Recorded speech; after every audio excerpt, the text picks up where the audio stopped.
Oke,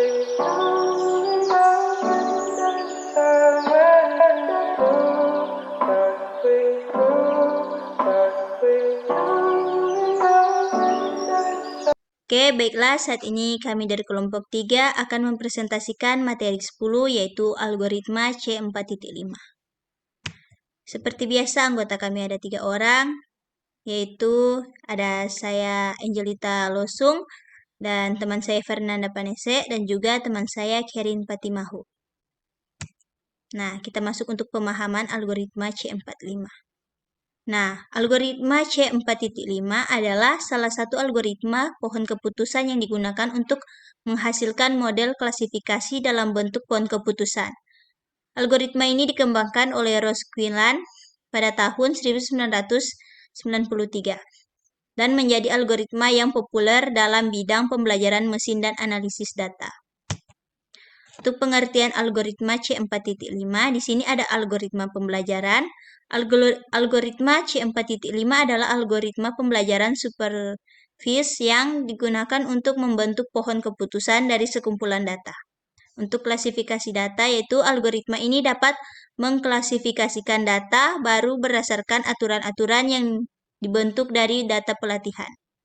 Untuk pengambilan keputusan, pohon keputusan yang dihasilkan dapat digunakan untuk mengambil keputusan berdasarkan nilai-nilai atribut.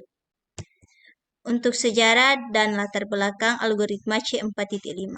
Di sini untuk 1993, algoritma C4.5 dikembangkan oleh Ross Quinlan, seorang ilmuwan komputer yang terkenal dalam bidang pembelajaran mesin. Berbasis ID3, yaitu algoritma C4.5 merupakan pengembangan dari algoritma ID3 yang diciptakan sebelumnya oleh Quinlan. Tujuannya yaitu tujuan pengembangan C4.5 adalah untuk meningkatkan kinerja algoritma ID3 dalam membangun pohon keputusan yang lebih akurat. Prinsip dasar algoritma C4.5. Untuk pohon keputusan, algoritma C4.5 menggunakan struktur pohon keputusan untuk mempresentasikan model klasifikasi. Untuk pemilihan atributnya, yaitu algoritma memilih atribut yang paling informatif untuk dijadikan node pada pohon keputusan. Dan untuk pemangkasan, algoritma dapat melakukan pemangkasan pohon keputusan untuk meningkatkan akurasi dan menghindari overfitting. Oke, sekian dari saya dan penjelasan selanjutnya akan dijelaskan oleh teman saya.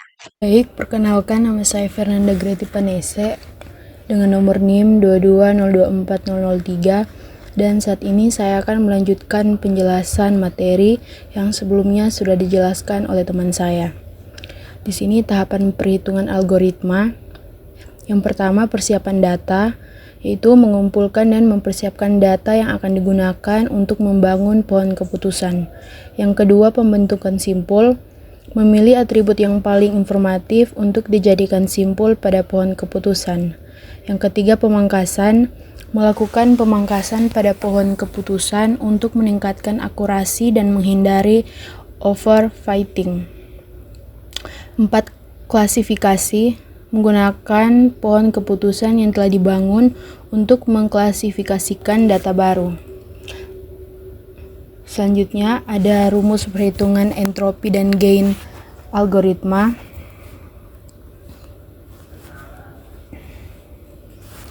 Di sini untuk rumus entropi dari S sama dengan negatif dari penjumlahan pi dikali logaritma basis 2 dari pi. Di sini pi merupakan probabilitas dari kelas I dalam himpunan kasus S. Untuk cara kerjanya, rumus ini menghitung tingkat ketidakpastian atau keacakan dalam himpunan kasus S. Semakin besar nilai entropi, semakin besar ketidakpastian di himpunan tersebut. Selanjutnya untuk rumus gain dari S terhadap A sama dengan entropi dari S dikurangi penjumlahan dari SV per S dikali entropi dari SV. SV adalah subset dari S di mana atribut A memiliki nilai V. SV atau S adalah proporsi dari subset SV terhadap himpunan kasus S. Untuk cara kerja, rumus ini menghitung information gain, yaitu seberapa besar pengurangan ketidakpastian ketika S dibagi berdasarkan atribut A. Semakin tinggi gain, semakin baik atribut tersebut dalam memisahkan data untuk pembuatan pohon keputusan. Selanjutnya, manfaat dan aplikasi algoritma. Yang pertama, diagnosis medis, mengidentifikasi penyakit berdasarkan gejala-gejala yang ada. Selanjutnya, deteksi penipuan, mengklasifikasikan transaksi menjadi normal atau penipuan. Yang ketiga, segmentasi pelanggan, mengelompokkan pelanggan berdasarkan karakteristik dan perilaku. Yang keempat, analisis kredit, memprediksi kelayakan berdasarkan data historis. Selanjutnya, kelebihan dan kekurangan algoritma. Yang pertama, kelebihan dapat menangani data numerik dan kategorikal, mudah diinterpretasi dan memiliki akurasi yang baik. Kekurangannya, sensitif terhadap noise data, tidak dapat menangani data yang saling tergantung dan cenderung overfitting. Selanjutnya, jenis-jenis algoritma pohon keputusan. Yang pertama, algoritma dasar untuk membangun pohon keputusan menggunakan entropi dan information gain. Yang kedua, CART, algoritma yang menggunakan kriteria Gini index untuk memilih atribut dan melakukan pemangkasan. Dan yang ketiga, random forest, algoritma ensemble yang membangun banyak pohon keputusan untuk meningkatkan akurasi. Dan penjelasan selanjutnya akan dilanjutkan oleh teman saya.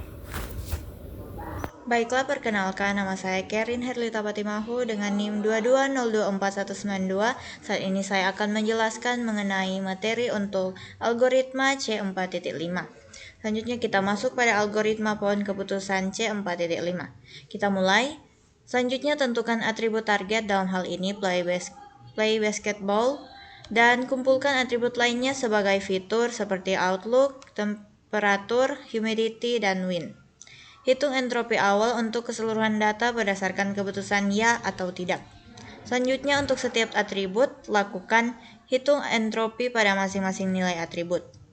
Tentukan information gain dengan mengurangi entropi awal dengan entropi yang dihitung per atribut. Selanjutnya, hitung split info dari masing-masing atribut. Selanjutnya, hitung gain ratio untuk setiap atribut menggunakan formula gain ratio sama dengan information gain dibagi dengan split info. Lanjut, pilih atribut dengan gain ratio tertinggi sebagai akar atau node pada pohon keputusan. Selanjutnya, ulangi proses di atas untuk setiap cabang hingga semua data terklasifikasi atau tidak ada lagi atribut yang bisa dipisahkan. Nah, selanjutnya selesai. Lanjut, ini untuk flowchartnya. Di sini flowchart untuk algoritma C4.5. Di sini kita mulai. Di sini terdapat 5 decision.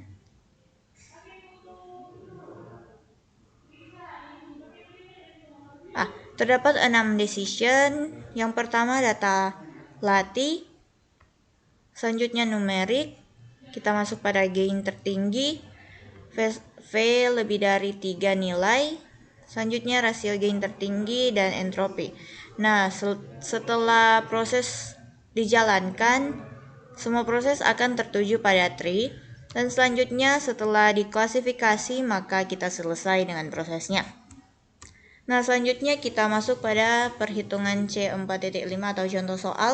Di sini soalnya diberikan dataset keputusan untuk bermain basket berdasarkan atribut outlook, temperatur, humidity, dan wind. Dataset terdiri dari 15 data, dengan jumlah keputusan no sebanyak 6 dan yes sebanyak 9. Hitunglah total dari setiap data yang diberikan, lalu hitung entropi, information gain, split info, dan gain ratio. Nah, di sini untuk data D1 atau D15 atau hari pertama sampai hari ke-15. Nah, di sini ada outlook, temperatur, humidity, wind, dan play basketball. Nah, untuk outlook di sini untuk data hari pertama sampai hari ke-15 yaitu sunny, rain, sunny, rain, sunny, sunny, rain, sunny, overcast, overcast, rain, overcast, rain, overcast, sunny. Nah, untuk temperatur di sini mild, cool, hot, cool, cool, hot, mild, mild, hot, mild, mild, hot, mild, cool, cool. Untuk humidity normal, normal, high, normal, normal, high, high, high, high, high, high, normal, normal, normal, dan high. Nah, untuk wind kuat, kuat, lemah, lemah, lemah, kuat, lemah, lemah, lemah, kuat, kuat, lemah, kuat, lemah, kuat. Nah, untuk play basketball untuk hari pertama sampai hari ke-15 yaitu yes, no, no, yes, yes, no, yes, no, yes, yes, no, yes, yes, yes, no. Selanjutnya kita masuk pada perhitungannya. Ini adalah tabel hasilnya. Di sini bisa kita lihat ada total outlook, temperature, humidity, wind. Nah, untuk total outlook di sini ada overcast, rain, sunny, sama seperti di data di tabel yang sebelumnya. Untuk temperatur ada cool, hot, mild, humidity ada high dan normal, untuk wind, weak dan strong atau lemah dan kuat. Nah, di sini jumlah kasus 15, no atau S1 sama dengan 6, dan yes S2 sama dengan 9. Untuk jumlah kasus di sini overcast berjumlah 4, rain 5, sunny 6. Temperatur cool 5, hot 4, mild 6. Untuk humidity high 8, normal 7. Wind untuk weak 8, strong 7. Nah, untuk total no di sini overcast 0, rain 2, sunny 4, cool 2, hot 2, mild 2, high 5, normal 1, weak 2 dan strong 4. Nah, untuk yes di sini ada 4.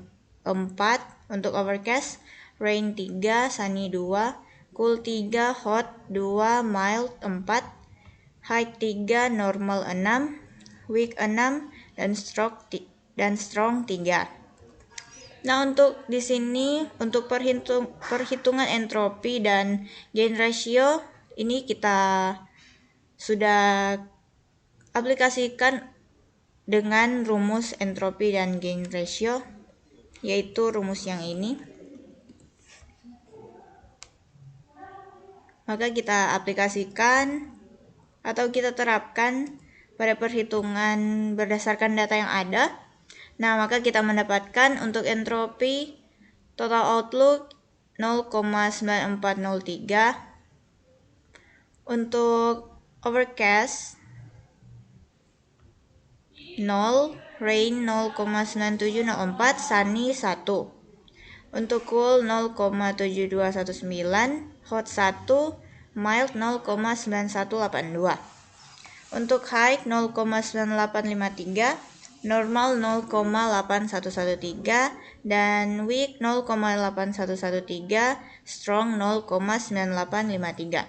Nah, information gain kita mendapatkan hasil 0,2467, min 0,0174, 0,0793, dan 0,0788. Nah, untuk split info di sini kita mendapatkan hasil untuk keempat aspek, yaitu outlook, temperatur, humidity, dan wind, yaitu 1,4809, selanjutnya 1,4809, selanjutnya 1,585, dan 0,8186. Nah, untuk gain ratio kita terapkan lagi untuk rumus khusus gain. Kita mendapatkan hasil 0,1677, 0,0432, 0,2044, dan 0,097. Nah, maka kesimpulannya di sini algoritma C4.5 adalah algoritma pembelajaran mesin yang populer untuk membangun pohon keputusan.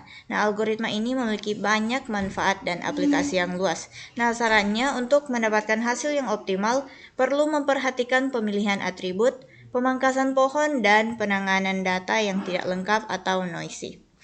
Nah, maka sekian dari kelompok kami atau penjelasan mengenai materi algoritma C4.5 yang adalah materi ke-10 untuk mata kuliah Artificial Intelligence. Jika ada kesalahan atau kekurangan lainnya yang kami lakukan, kami mohon maaf. Sekian dan terima kasih.